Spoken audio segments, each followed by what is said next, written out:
I was elbow-deep in dishwater, scrubbing a skillet crusted with last night's gravy, when I saw him, Chris, the guy across the street, leaning against his porch rail with a cigarette dangling from his fingers. The glow of it caught his face just right, and I swear he was staring straight through my kitchen window, right into me. My hands stalled, soap suds dripping onto the counter, and my chest tightened like someone had cranked a vice around it. I'm Linda, 53, married to Tom for 27 years, and up until that moment, I thought I knew who I was. But that look, it wasn't just a glance. It was the kind of stare that digs under your skin and stays there, and it shook me in a way I hadn't felt since I was a girl chasing boys in bell-bottoms. Chris had been around for a couple years, ever since he landed in our quiet little pocket of suburban Chicago after a divorce that left him with a fixer-upper house and a '69 Mustang he was always tinkering with. He's the type you'd notice. 50-something, broad shoulders under a flannel shirt, gray creeping into his dark hair like he earned every strand. The neighborhood buzzed about him when he moved in. Ex-wife took the big house in Seattle. He got the leftovers. I'd see him out there, mowing his lawn or hauling trash cans, and he'd toss me a wave, friendly, easy, nothing to write home about. Tom, my husband, liked him too. Good to have a guy like that around, he'd say, chuckling. Saves me from breaking my back on that gutter again. Tom's steady as they come. Runs the hardware store downtown. Still holds my chair out at dinner. But with the kids gone, Jake in grad school, Emily starting her life in Denver, the house felt like a museum, and I was just a ghost wandering the halls. That's where Chris came in, I guess. It started small. One day last spring, I was wrestling with my rusty old hedge trimmer when he leaned over the fence. That thing's a lost cause, Linda, he said, that grin of his lighting up his face. I've got one that'll do the trick, hang on. 10 minutes later, he was at my gate with it, and I offered him a coffee to say thanks. We got to talking about the weather, the Bears' shaky season, how he was rebuilding that car piece by piece. He had this way of listening, head tilted just so, like every word out of my mouth was worth his time. It felt good, too good, maybe, to have someone see me again, not just the wife who keeps the fridge stocked and the laundry folded. He kept showing up after that. A storm knocked a branch onto my roof, and there he was with a ladder before I could blink. The back door started sticking, and he fixed it with a screwdriver and a story about his old man's carpentry shop. I'd laugh, he'd linger, and Tom would just nod when I mentioned it. Handy guy, he'd say, flipping through the paper. I told myself it was nothing. Neighbors help neighbors, right? But then came that night at the sink. Tom was in the living room, snoring through the 9th inning of a Cubs game, the TV casting flickers across the wall. I glanced out the window, just to have it, and there was Chris, still a stone, cigarette flaring, eyes locked on me. My pulse kicked up like I'd sprinted a mile, and I couldn't tell if it was fear or something else, something hotter, curling in my gut. He didn't move, didn't blink, until he raised his hand, slow, almost lazy, and waved. My arm lifted on its own, shaky, like I was answering a call I didn't mean to pick up. Then he turned away, disappearing into his house, and I was left standing there, water soaking my apron, heart pounding so loud I thought Tom might hear it over his snores. I barely slept that night. Every creak of the house sounded like footsteps. Every shadow felt like Chris standing there again. I kept seeing his face, those steady, unreadable eyes, and wondering what he saw when he looked at me.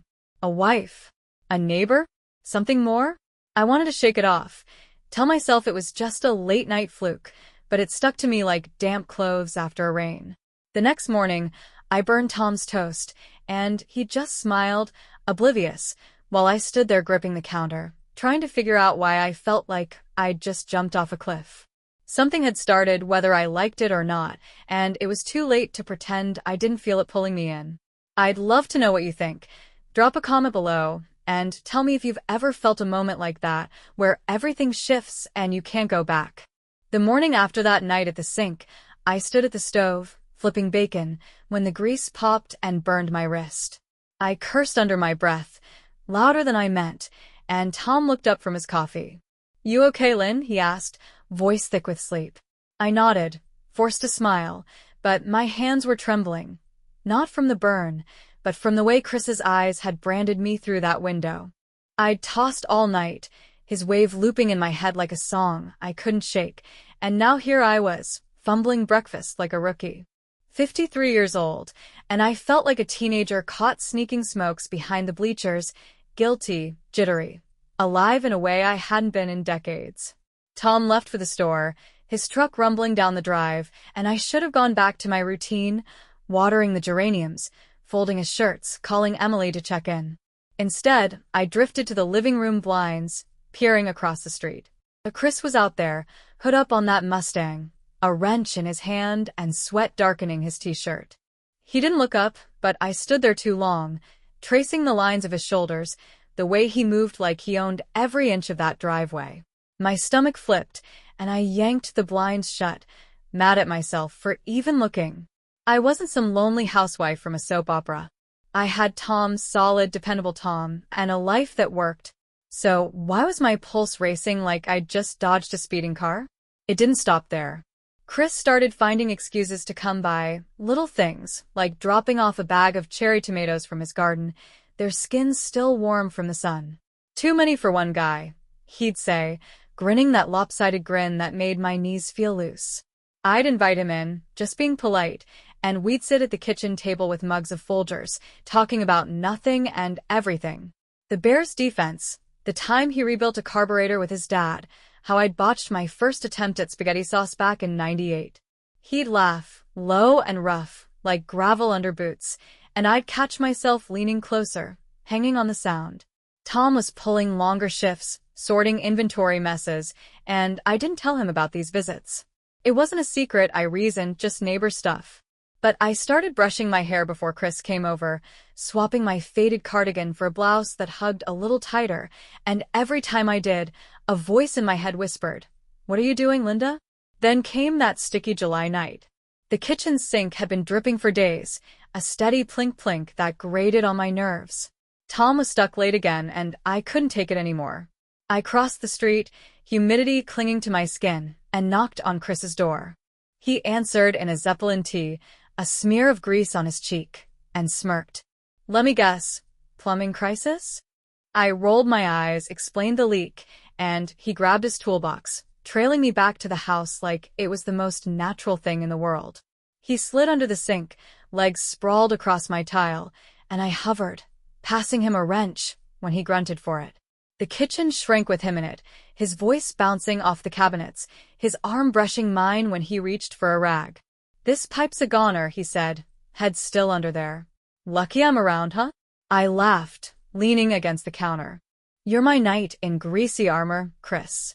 He slid out then, standing slow, and suddenly he was too close. Close enough I could smell the faint mix of motor oil and sweat, feel the heat rolling off him like a radiator.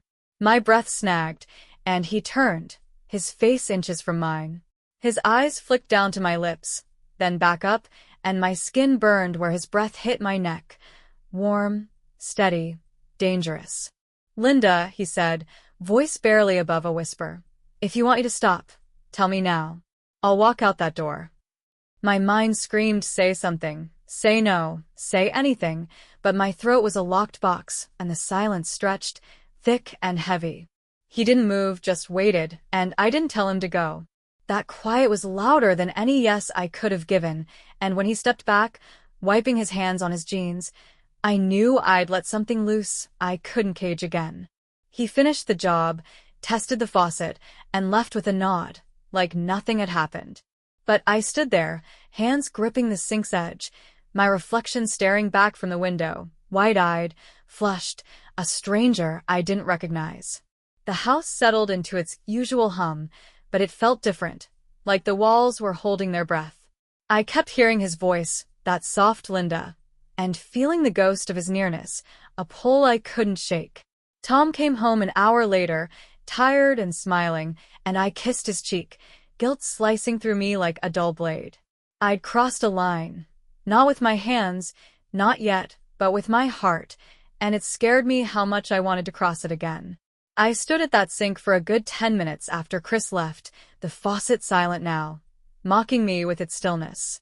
My fingers were pruned from gripping the wet rag, and my reflection in the window looked back like a deer caught in headlights, wild-eyed, trapped. Tom shuffled in, tie loose, smelling of sawdust from the store. "Fix the drip, huh?" he said, pecking my forehead. I nodded, throat tight, and mumbled something about a neighbor helping out. He didn't ask who, just grabbed a beer and sank into his recliner, oblivious to the storm churning in my chest. That night, I lay beside him, his snore steady as a metronome, and all I could see was Chris's face, those hazel eyes holding mine, daring me to speak. I didn't sleep. I couldn't.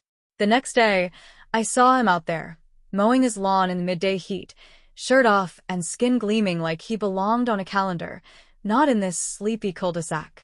He caught me watching from the porch, and instead of looking away, he stopped the mower, wiped his brow, and held my gaze, long, deliberate, like a challenge. My coffee mug slipped in my hand, sloshing onto the boards, and I turned back inside, cheeks flaming. I wasn't supposed to feel this, not at 53, not with a ring on my finger and a mortgage paid down to its last decade. But my heart thudded like a jackhammer, and I hated how it woke me up, how it made me wonder what else I'd been missing all these years. It crept up slow after that. He'd stop by with some flimsy excuse, returning a wrench he'd forgotten to give back, or asking if I'd seen the stray cat he'd been feeding. I'd let him in, pour us coffee, and we'd talk, longer each time, the air between us thickening. Tom was gone more, wrestling with a new supplier at the store, and I stopped mentioning Chris's visits. It wasn't lying, I told myself, just skipping details. But I started fussing over my hair before he came, swapping my old gardening jeans for slacks that fit just right, and every time I caught myself in the mirror, I'd wince. Who was I kidding? Chris didn't care about my outfit. He'd laugh at my dumb jokes in that low rumble of his, lean across the table like he was memorizing my face, and I'd feel it, a spark I thought I'd buried decades ago. Then came the night that broke me. It was late August, the sky bruised purple, crickets screaming in the hedges. Tom had a Chamber of Commerce thing, dinner and handshakes downtown, so I was alone, sipping Chardonnay on the porch swing.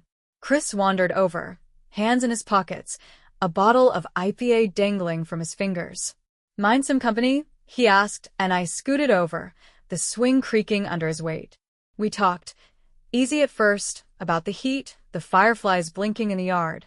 Too much wine, maybe, or too little willpower, but when he reached over and brushed a strand of hair from my cheek, his fingers stayed there, rough against my skin. My breath hitched, and he froze, watching me. "You've been different lately," he said, voice soft as the dusk. "Like you're waking up." I tried to laugh, but it came out shaky, and then he leaned in, slow, giving me every chance to pull back. I didn't. His lips touched mine, gentle, testing, like he wasn't sure I'd let it happen. For a second, I froze, Tom's face flashing in my mind, the kids' graduation photos on the mantel. But then I kissed him back, soft and desperate, tasting the beer on his breath and the years I'd let slip by. It lasted maybe 10 seconds before he pulled away, searching my eyes. "You okay?" he asked, thumb grazing my jaw. I nodded, even though I wasn't. My heart was a runaway train, and I couldn't tell if it was joy or terror driving it. He smiled, small and real, and we sat there a while longer, the swing swaying, neither of us saying what we'd just done. After he left, I went inside, legs like jelly, and stood in the dark kitchen, wineglass still in hand. The silence was deafening.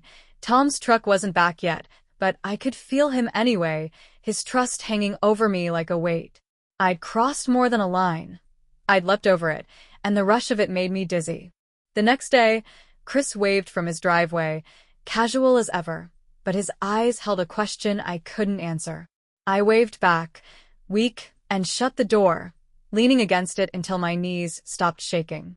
I told myself it was a one-time thing, a slip I could bury.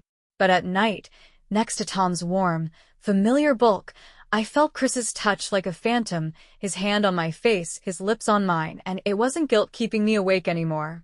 It was wanting more, and that scared me deeper than anything else. That kiss on the porch didn't fade. It stuck to me like humidity in July, heavy and inescapable. By October, I was living a split life, and I barely recognized myself in it. There I was, stirring gravy for Tom's Sunday roast, asking about his day at the store, nodding as he rambled about a new drill shipment. Same old Linda, apron on, smile in place. But then there was the other me, the one who'd catch Chris's eye across the street and feel my stomach lurch, the one who'd slip over to his place with some half-baked excuse about borrowing sugar when Tom was out. I'd sit on his couch, his arm brushing mine, and we'd talk over the hum of a John Wayne flick neither of us watched, laughing too loud, staying too long, pretending it was still just neighborly. I got good at dodging the truth. Heading to the post office, I'd call to Tom, then spend an hour at Chris's, the door barely shut before his hand found mine. Book clubs tonight, I'd say, and instead I'd be across the street, curled up with him, the world shrinking to the sound of his voice, low, steady, pulling me in like a tide. Tom never suspected a thing. He'd come home, kick off his boots, and tell me about some customer's dumb question, grinning like we were still the team we'd always been. I'd grin back, but inside, I was unraveling, threads of guilt tangling with this reckless thrill I couldn't shake. Chris didn't push. He'd just watch me, eyes soft, like he was waiting for me to figure out what I wanted. Problem was, I didn't know anymore. It wasn't all stolen moments and butterflies, though. One night, sprawled on his plaid sofa, he traced a circle on my palm and said, "Ever think about what this could be, Linda? If we didn't have to sneak around?" His voice was quiet, but it hit me like a brick. My chest locked up and I snapped. "Don't do that, Chris. This is what it is. Let's not make it more." He nodded, jaw tight, but the air shifted, heavy with what he didn't say. I saw it then. The way he looked at me wasn't just fling stuff. He was falling, maybe already had, and I was too, even if I wouldn't admit it. That scared me worse than getting caught, because what if he wanted a future I couldn't give? What if I did too? Thanksgiving cracked me open wider. Tom's sister, Beth, hosted in Naperville. Big table, turkey carved just right, the whole family crammed in. I was there, passing mashed potatoes, but my head was miles away, replaying Chris's words, his touch. Beth's kid, Tommy Jr., piped up, "Aunt Linda, why were you so quiet?" I forced a laugh. "Oh, just stuffed already." But Tom squeezed my knee under the table, his calloused hand warm and steady. "You sure you're good, Lynn?" he asked on the drive home, voice soft, eyes on the road. "Yeah," I lied, staring out at the dark fields, my throat burning. He hummed along to Springsteen on the radio, oblivious, and I wanted to scream, tell him everything, beg him to hate me, anything to stop the ache clawing my insides. But I didn't. I just held his hand tighter, like I could anchor myself to the woman I used to be. That night, I dreamed it all went wrong. Tom walking in, Chris at my kitchen table, me stuck between them, voiceless. I woke up gasping, Tom's arms slung over me, his breath warm on my neck. I slid out of bed, padded to the bathroom, and stared at myself in the mirror. Lines deeper than I remembered, eyes haunted. The woman looking back wasn't the Linda who'd danced with Tom at our wedding, who'd cheered Jake's Little League games, who'd cried when Emily left for Denver. She was someone selfish, someone weak, and I hated her. Chris's voice echoed in my head, what this could be, and I pressed my hands to the sink, trying to push it away. But it wouldn't leave, and neither would the weight of Tom's trust, pressing down until I couldn't breathe. I'd thought I could keep this separate, juggle both lives like some circus act, but it was slipping, and I was the one about to fall. December rolled in with a bite, snow piling up, the kind that hushes everything but your own thoughts. I'd wake up to frost on the windows and a chill inside me that had nothing to do with the weather. Chris's question from that night on his couch, what this could be, kept rattling around my skull, loud as the wind howling past the gutters. I didn't have an answer, but it was changing things. I started dodging him. Fewer waves across the street, quick hellos instead of long talks. I'd see him raking leaves, his breath puffing white in the cold, and I'd duck inside, pretending I hadn't noticed. But he wasn't stupid. One afternoon, he caught me hauling groceries from the car, snow dusting his coat. "Did I do something, Linda?" he asked, voice rough.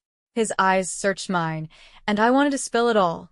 How he'd cracked me open, how I couldn't stop feeling him even when I tried. Instead, I shook my head, mumbled, "Just busy," and bolted inside, bags banging my shins. It wasn't a lie, not entirely. Tom caught a cold right before Christmas, one of those stubborn ones that kept him home, hacking into tissues and napping on the couch. I fussed over him, chicken soup simmering, extra blankets tucked around his shoulders, and he'd look up, bleary-eyed, and say, "You're my angel, Lynn." Every word was a knife, twisting deeper. I'd smile, stir the pot, but my hands shook, and my mind kept drifting to Chris across the street. I'd catch glimpses of him through the blinds, shoveling his walk, pacing his porch, and he stopped waving. No more easy grins, just a nod if our eyes met, like we were strangers again. It should have felt like relief, but it didn't. It felt like losing something I didn't know I'd needed until it was gone. One night, Tom was propped up watching MAS**H reruns, steam curling from his mug of tea. I sat beside him, knitting a scarf I'd never finish, when he reached over and squeezed my hand. "You're the best thing I've got, you know that?" he said, voice hoarse but warm. My needles clattered to the floor, and I bent to grab them, hiding the tears stinging my eyes. He didn't see, he never did, but that moment broke something. I'd been kidding myself, thinking I could keep this double life, that it wouldn't touch him. But it was touching me, hollowing me out, and every time he trusted me, it hurt worse. I wanted to confess right then, let it all pour out. Chris, the kiss, the lies, but my tongue glued itself to the roof of my mouth, and I just squeezed his hand back, silent. A week later, I couldn't dodge anymore. I crossed the street to Chris's, snow crunching under my boots, my breath fogging in the dusk. He opened the door, brow furrowed, and I didn't wait for him to speak. "I can't do this," I said, voice trembling like a leaf in a storm. "It's not fair. To Tom, to you, to me." He leaned against the frame, arms crossed, and for a second, I thought he'd argue. But he just nodded, slow, like he'd seen it coming. "I get it," he said, rough and low. "I just thought, maybe you felt what I did." God, I did. Every inch of me screamed it, but I couldn't say that. His eyes held mine, soft and sad, and I saw the man I'd let in too far, the one who'd made me feel alive when I'd forgotten how. "Take care, Linda," he added, and I turned away, the cold biting my cheeks as I stumbled back home. I thought ending it would lift the weight, like cutting a rope and floating free. It didn't. I crossed that street and left something behind. Maybe the part of me that still dreamed, or maybe just the lie I'd told myself that I could have both. Tom recovered, went back to work, and I kept up the routine, coffee perking, dishes stacked, but it was mechanical, empty. I'd see Chris out there, hauling trash or scraping ice off his windshield, and my chest would ache, a dull thud of what-ifs. I'd betrayed him too, not with lies, but with hope I couldn't follow through on. And Tom, steady Tom, kept loving me, blind to the cracks I'd carved into us. I'd sit at the kitchen table after he'd gone to bed, staring at my hands and feel it, the cold settling in, not from the snow outside, but from the mess I'd made inside me. It's late February now, and the snow's turned gray, slushing up the street like the world's too tired to care. 2 months since I walked away from Chris's door, and I still see him out there, shoveling his steps, scraping frost off that Mustang, living his life like I never cracked it open. He doesn't wave anymore, just gives a curt nod if our eyes catch, and I duck my head quick, like I've been slapped. My name's still Linda, but I don't know who that is anymore. Not the wife Tom thinks I am, not the woman Chris saw me as. I'm just the shell, rattling around a house that feels too big, too quiet, with a guilt that's louder than anything else. Tom's still Tom, steady as the oak out back, coming home with sawdust on his cuffs and a tired smile that cuts me every time. He doesn't know. God, I hope he never does. He thinks I've been off since the holidays, blames it on the empty nest, or maybe the winter bloss. "You'll perk up when spring hits," he said last week, patting my hand over breakfast. I nodded, shoveled oatmeal I couldn't taste, and watched him head to the store, whistling Stones tunes like nothing's wrong. But everything's wrong. I sit in his wake, coffee cooling, and feel the weight of what I did. Every lie I fed him, every moment I stole with Chris, pressing down until my ribs ache. He trusts me, loves me, and I took that, twisted it, threw it away for what? A few months of feeling like I mattered again? I miss Chris. I can't lie about that. Not just the touch, though that's there too, ghosting my skin when I least expect it. I miss his laugh, that gravelly rumble that warmed me up, the way he'd lean in and listen like I was the only voice in the room. I'd catch him across the street sometimes, tinkering in his garage, and my heart would lurch, half wanting to run over, half wanting to disappear. But I don't. I ended it, told him it wasn't fair, and he let me go, quiet and dignified, like he always was. I thought I'd feel clean after, like I'd scrubbed off the mess and could go back to being Tom's Linda. Instead, I feel stained. Every glance at Chris's house a reminder of what I broke, not just between us, but in me. The nights are the worst. Tom's asleep beside me, arm heavy across my waist, and I stare at the ceiling, replaying it all. That first wave through the window, his breath on my neck at the sink, the kiss on the porch that lit me up and burned me down. I thought I could handle it, keep it light, keep it mine, but it slipped through my fingers like sand, and now I'm left with the grit. I'd see myself in the bathroom mirror after, hair mussed from restless sleep, and hate the woman staring back, selfish, weak, a stranger who traded 30 years of good for a taste of something reckless. I'd give anything to undo it, rewind to that night at the sink, tell Chris to go, lock the door on whatever this was before it grew claws and tore me apart. Yesterday, I was folding laundry, Tom's flannels still warm from the dryer, when he came up behind me, hugged me tight. "Love you, Lynn," he murmured into my hair, and I froze, the shirt slipping from my hands. I mumbled it back, but it felt like a lie. Not because I don't love him. I do, more than he'll ever know, but because I don't deserve to say it. Not after what I did. I cried then, quiet so he wouldn't hear, and blamed it on a headache when he asked. He brought me aspirin, kissed my temple, and I wanted to claw my way out of my own skin. I betrayed him, even if he'll never see the scars, and I betrayed Chris too, letting him think I could be more than I was. Now I'm stuck here, regretting every second, wishing I could trade the thrill for the peace I had before I looked across that damn street. So here I am, spilling this out, hoping maybe you'll get it. Why I did it, how it fell apart, how it's left me hollow. I'd love to hear your thoughts in the comments. Did I throw away too much, or was it doomed from the start? Maybe you've been here, felt that pull, made that choice. All I know is I'm not the Linda I wanted to be, and that's the hardest truth I've ever had to face.